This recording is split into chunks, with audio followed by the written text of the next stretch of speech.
अस्सलामुअलैकुम। इस ईद पे बनाए फिर से एक और बर्फ़ी, बट एक और डिफरेंट अंदाज में।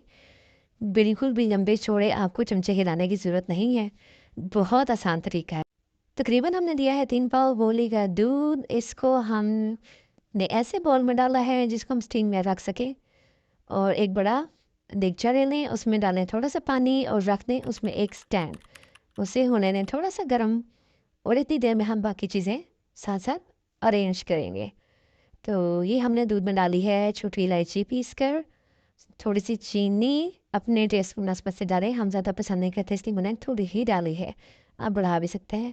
2 चम्मच सूजी के, हमने इसको ड्राई ही रखना है, इसमें घी वगैरह नहीं डालना, और इसको बस भून लें।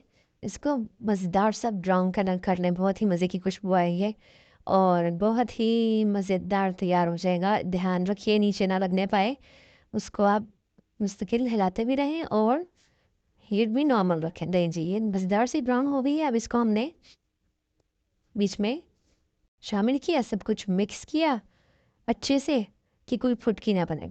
प्रॉपर तरीके से हम इसको मिक्स करेंगे और इसको अब हम रख देंगे स्टीम अरेंज्ड देगचे में। गर्म हो चुका है, ऊपर हमने इस पे देना है ढक्कन और एक और ढक्कन।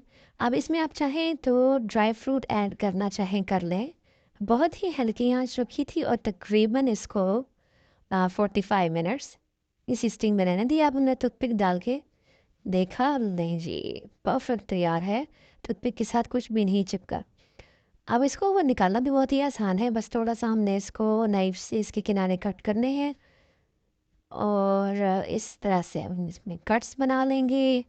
बहुत सॉफ्ट और बहुत सिंपल, बहुत ही आसान। कोई लंबा चौड़ा हिलाने हिलाने का कोई काम नहीं करना पड़ा, बस हमने इसको रखा स्टीम में और अब गर्मा गर्म गर्म लग रही है, निकाली और देखें सॉफ्ट सी फ्लफ़ी सी हमारी बर्फ़ी तैयार है, मज़ेदार। और अगर इसमें ड्राई फ्रूट भी होता है तो बहुत मज़े का लगता।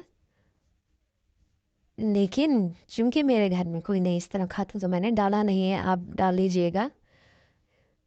लीजिए, सर्विंग के लिए तैयार है। मज़ेदार सी, प्यारी सी, सॉफ्ट सी और यमी सी बर्फ़ी। तो अब आप इसी तरह परफेक्ट बनाएं और ईद पर सबको खिलाएं और तारीफ़ें समेटें, और मुझे दुआ में याद रखें। अल्लाह हाफिज़।